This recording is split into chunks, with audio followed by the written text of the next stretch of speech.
बिस्मिल्लाहिर्रहमानिर्रहीम। अस्सलाम वालेकुम डियर स्टूडेंट्स, उम्मीद है कि आप सब खैरियत से होंगे। 10th क्लास कंप्यूटर साइंस की लेक्चर सीरीज़ में चैप्टर नंबर 5 हम पढ़ रहे हैं और इसके अंदर हमने जो टॉपिक स्टार्ट किया था वो था data science life cycle DSLC। इसके दो जो स्टेप्स हैं वो हम पढ़ चुके हैं। हमने इसमें पढ़ा था कि जो फर्स्ट स्टेप होता है डाटा साइंस लाइफ साइकिल के अंदर वो होता है अंडरस्टैंडिंग द प्रॉब्लम को सबसे पहले हम अंडरस्टैंड करते हैं। जब हम प्रॉब्लम को अंडरस्टैंड कर लेते हैं, इसके ऊपर कंप्लीट मेरा एक लेक्चर है जिसमें मैंने हर चीज़ आपको समझाई हुई है। तो जब हम प्रॉब्लम को अंडरस्टैंड कर लेते हैं उसके बाद फिर हम डाटा कलेक्ट करते हैं, ये भी हम पढ़ चुके हैं। तो आज हमने तीसरा जो स्टेप है इसका step number 3 that is cleaning and validating data, इसको डिस्कस करना है। तो इस चैप्टर से लॉन्ग क्वेश्चन तो आता नहीं है, पेयरिंग स्कीम मैंने आपके साथ डिस्कस की हुई है, आपकी बुक में भी लास्ट पे मेंशन है। तो इसमें से शॉर्ट क्वेश्चंस आते हैं, तो मैं लेक्चर के साथ साथ आपको बता रहा हूँ कि इसके अंदर शॉर्ट क्वेश्चंस कौन से बनते हैं। तो ज़्यादा इसके अंदर शॉर्ट क्वेश्चंस तो नहीं है, लेकिन टॉपिक की एक्सप्लेनेशन जो है वो समझने वाली होती है।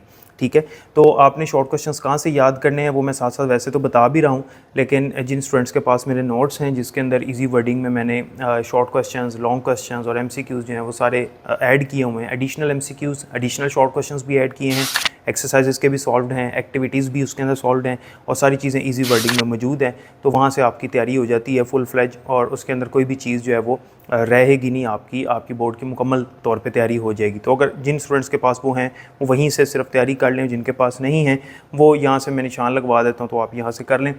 अब हमने स्टार्ट करना है step number 3 cleaning and validating data को क्लीन और वैलिडेट किस तरह से किया जाता है। तो पहले तो हमें ये समझना होगा कि क्लीनिंग और वैलिडेटिंग का मतलब क्या है। हमने सबसे पहले जैसे मैंने बताया प्रॉब्लम को अंडरस्टैंड किया, उसके बाद हमने डाटा कलेक्ट कर लिया। जब हमने ये दोनों काम कर लिए तो अब हमारे पास तीसरा स्टेप आया और उसका नाम है हमारे पास क्लीनिंग एंड वैलिडेटिंग डाटा।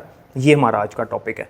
तो after collecting data the next important step is to clean and validate it. ठीक है, डाटा कलेक्ट कर लिया, अब हमने इसको क्लीन और वैलिडेट करना है। Raw data is often messy. Raw किसे कहते हैं? रॉ डाटा ऐसा डाटा होता है जो भी हमने कलेक्ट किया। अनअरेंज्ड डाटा होगा, अभी वो अरेंज भी करना है हमने। ठीक है, उसके अंदर कुछ मिस्टेक्स भी हो सकती हैं।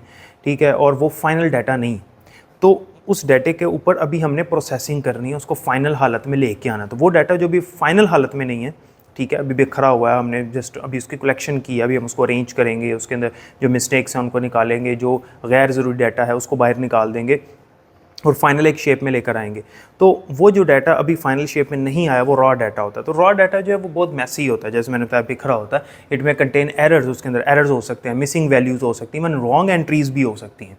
If we use this data, अगर हम इस डाटा को यूज़ करते हैं विदाउट चेकिंग इट, उसको चेक किए बगैर, यानी रॉ डाटा को इस्तेमाल करना शुरू कर दें, उसमें से एरर्स रिमूव ना करें, ठीक है, उसके अंदर मिसिंग वैल्यूज़ को फिल ना करें या रॉन्ग एंट्रीज़ को ना निकालें, तो फिर क्या होगा? Our analysis will give wrong results. हमारा जो एनालिसिस है, जो हम तज्जिया करके उसका आउटकम निकालेंगे, नताइज निकालेंगे, वो भी गलत हो जाएंगे।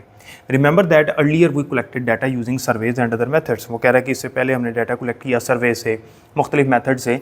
Now we need to check if that data is correct, complete and ready to use. अब हमें ये चेक करना होगा कि डाटा कंप्लीट है, करेक्ट है और रेडी टू यूज़ है। This step ensure that the data we analyse later is trustworthy. इस स्टेप के अंदर हमने इस बात को इंश्योर करना है कि हमारा डाटा बिल्कुल दुरुस्त हो, बिल्कुल क्लीन हो, बिल्कुल सही हो, ताकि हमारा जो रिज़ल्ट है वो बिल्कुल सही आए। तो अगर आपसे पूछा जाए what is meant by cleaning and validating data, तो इसकी जो डेफिनेशन है वो यहाँ से लेकर यहाँ तक बनेगी। ठीक है, तो ये 3 लाइनें इसकी आप अगर आपने बुक से करनी तो यहाँ से कर लेनी, तो नोट्स के अंदर इससे भी आसान जो है मैंने करके मेंशन किया हुआ है। रॉ डाटा क्या होता है, ये भी एक डेफिनेशन है, शॉर्ट क्वेश्चन है। रॉ डाटा आपसे पूछा जा सकता है, डिफाइन रॉ डाटा। तो इसकी जो डेफिनेशन है वो यहाँ से लेकर यहाँ तक बनेगी।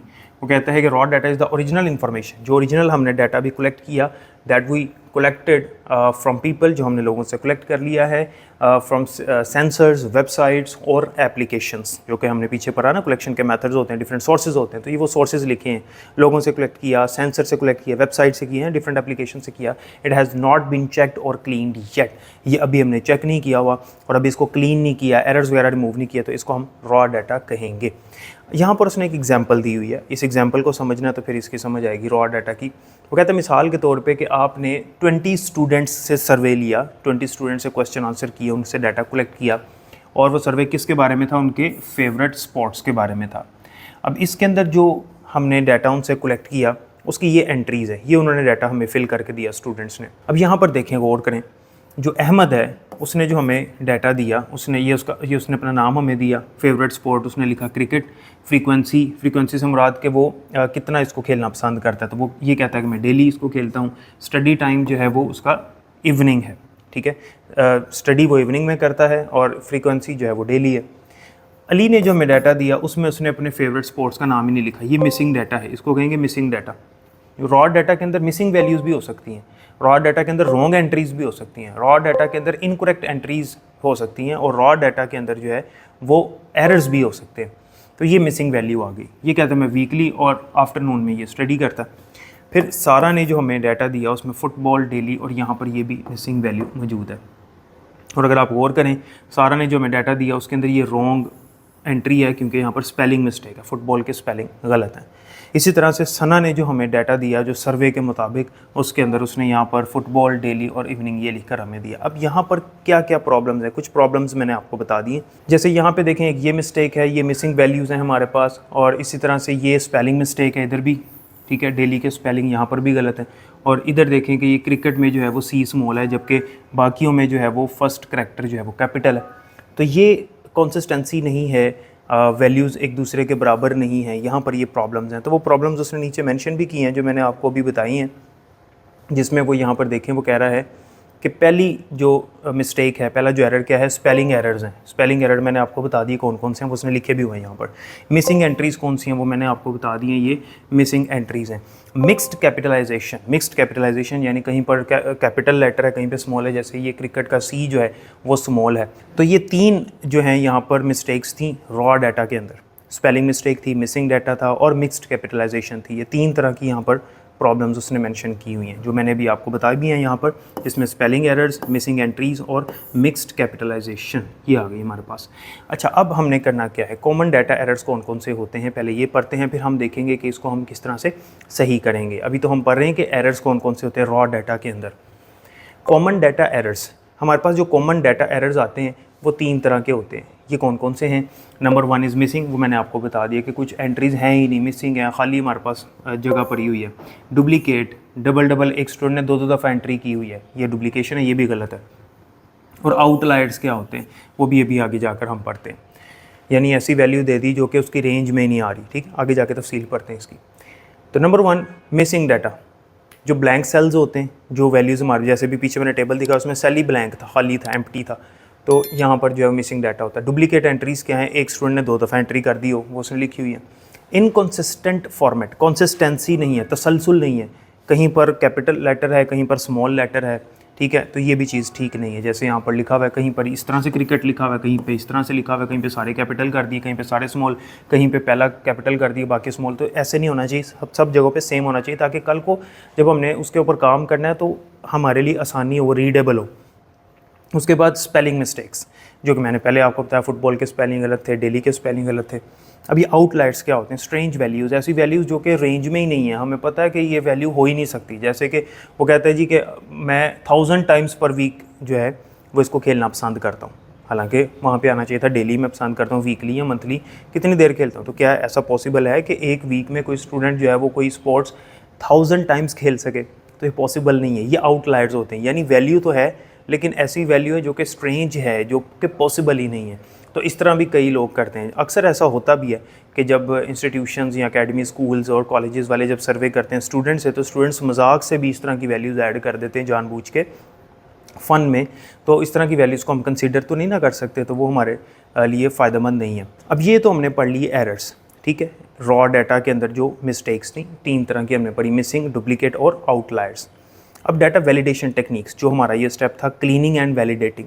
वैलिडेट का मतलब हमने चेक करना है कि वैल्यूज़ ठीक हैं या नहीं है, ठीक है, कहीं रॉन्ग तो नहीं है, गलतियाँ तो नहीं, हमने उसको वैलिडेट करना है। तो यहाँ पर लिखा है कि data validation means checking if the data, इस चीज़ को चेक करना कि डाटा जो है फॉलोज करेक्ट रूल्स को करेक्टली फॉलो कर रहा है, ठीक है। फॉर एग्जांपल वो कहता है कि ओनली वैलिड स्पोर्ट्स नेम, जो स्पोर्ट्स के नाम स्टूडेंट्स ने एंटर किए हैं वो वैलिड हों, वो आपकी स्पोर्ट्स के ही नाम हो, ठीक है, तो वो रूल्स को फॉलो कर रहा है।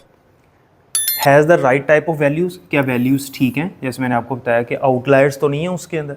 Numbers where numbers are expected, जो नंबर्स एक्सपेक्टेड होने चाहिए, ठीक है। इज़ नॉट फेक और सिली, ठीक है। जैसे मैंने अभी बताया आपको कि इस तरह की कोई फेक वैल्यू नहीं होनी चाहिए, कोई स्टूडेंट अपना नाम ही गलत लिख दे, ठीक है, अपनी क्लास गलत लिख दे, तो इस तरह की कोई सिली वैल्यू नहीं होनी चाहिए।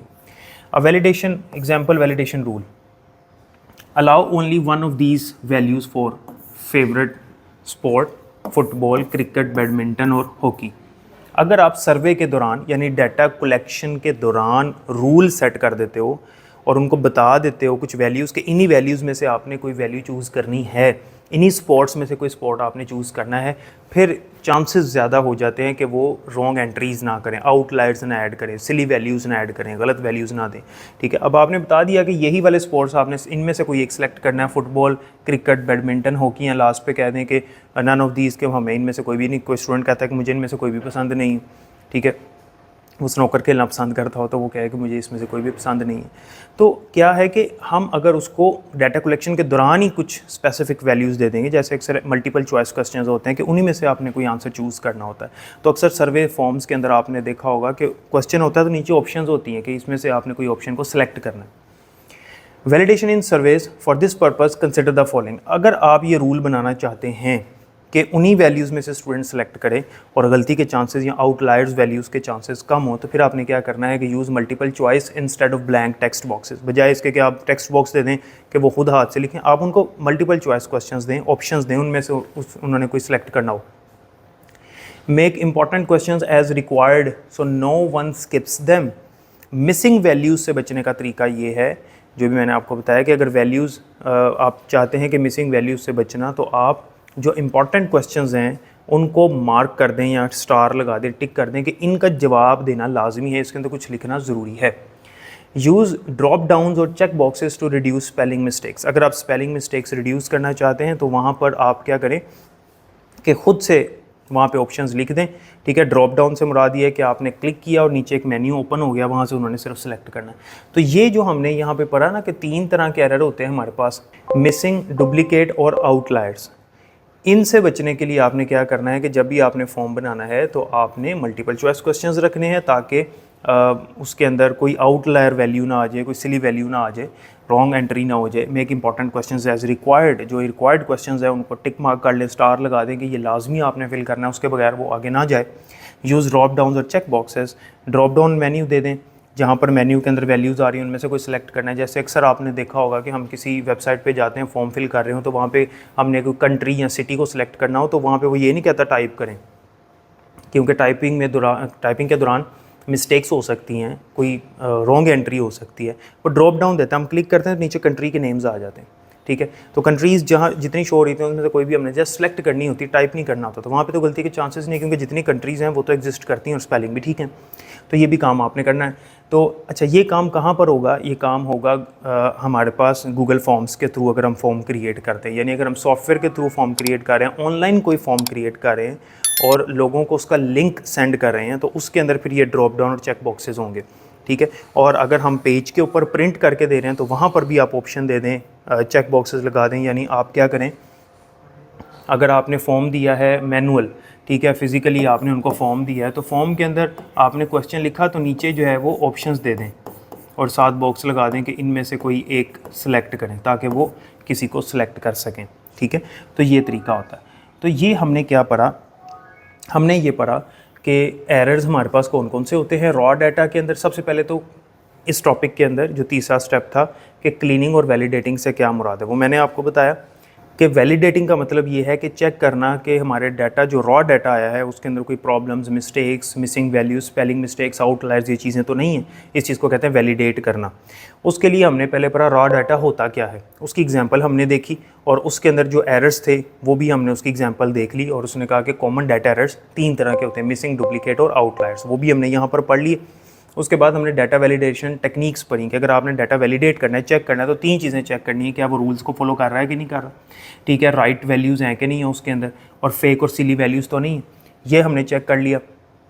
और अगर आप इन मिस्टेक्स से बचना चाहते हैं, आप चाहते हैं कि जो बंदा हमारा सर्वे फिल कर रहा है, जिससे हम फीडबैक ले रहे हैं, वो मिस्टेक्स कम से कम करे, तो फिर आपने ये 3 काम करने हैं जो मैंने आपको यहाँ पर बताए।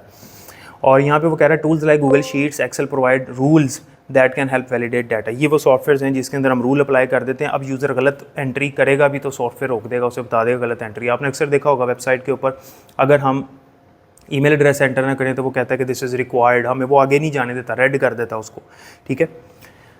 अब डाटा क्लीनिंग मेथड्स, वैलिडेशन तो हमने पढ़ ली, इसी स्टेप के अंदर अब हमने उसको क्लीन करना है।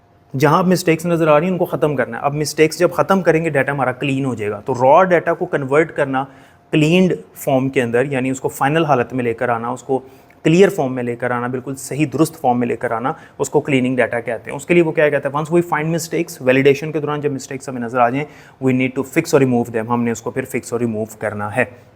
This is called data cleaning. ये डाटा क्लीनिंग की डेफिनेशन है जो यहाँ पर लिखी हुई है, ठीक है। तो ये डाटा क्लीनिंग इस चीज़ को कहते हैं। Following are few basic steps to clean data. अब वो जो हमने अभी पीछे एग्जांपल पढ़ी थी उसी को आगे लेकर चल रहा है। वो कहता है डाटा कैसे क्लीन करेंगे कि अगर आपके पास स्पेलिंग मिस्टेक्स हैं, फुटबॉल लिखा हुआ है, ये यहाँ पर स्पेलिंग मिस्टेक में ना फुटबॉल में BAL लिखा हुआ था, ठीक है, तो यहाँ पर उसने सही कर दिया। बेसिकली ये रॉन्ग स्पेलिंग थे, बाद में उसको ठीक कर लिया। इसी तरह से अगर किसी ने ये लिखा हुआ था, सारा जो वर्ड है वो सारे कैपिटल लेटर्स किए हुए थे, तो हम उसको करेक्ट कर लेंगे। तो ये हम कर रहे हैं करेक्शन। अगर डुप्लीकेट एंट्रीज़ हैं यानी रिडंडेंसी है, रिडंडेंसी कहते हैं डुप्लीकेशन को, ठीक है। मल्टीपल टाइम्स एक ही स्टूडेंट ने डाटा एंटर किया हुआ, तो फिर हम एक को डिलीट कर देंगे, जो एंट्री रिपीट हो रही है उसको डिलीट कर देंगे। मिसिंग वैल्यूज़ का क्या करेंगे, जो वैल्यू मिस है हम क्या करेंगे, हम उस पर्सन से दोबारा पूछेंगे। अगर तो नहीं कांटेक्ट हो पाता तो फिर हम क्या करेंगे, रिमूव कर देंगे, पूरी रो को ही रिमूव कर देंगे, उस बंदे का डाटा ही रिमूव कर देंगे, क्योंकि उसके अंदर वैल्यू मिसिंग है, हमारा आंसर गलत हो सकता है, फाइनल रिजल्ट रॉन्ग हो सकता है, इसलिए हम उसको निकाल ही देंगे यहाँ से। और इनवैलिड डाटा, अगर डाटा गलत एंटर हुआ है यानी आउटलायर्स हैं, ठीक है, तो उस फ्रीक्वेंसी को सही करेंगे हम। सही कैसे करेंगे, उसको रिमूव कर देंगे, ज़ाहिर है वो हमें नहीं चाहिए, वो गलत है, उस बंदे, इसको भी इसी तरह से बंदे से कांटेक्ट करेंगे, उससे सही वैल्यू पूछेंगे, नहीं तो उसको रिमूव कर देंगे।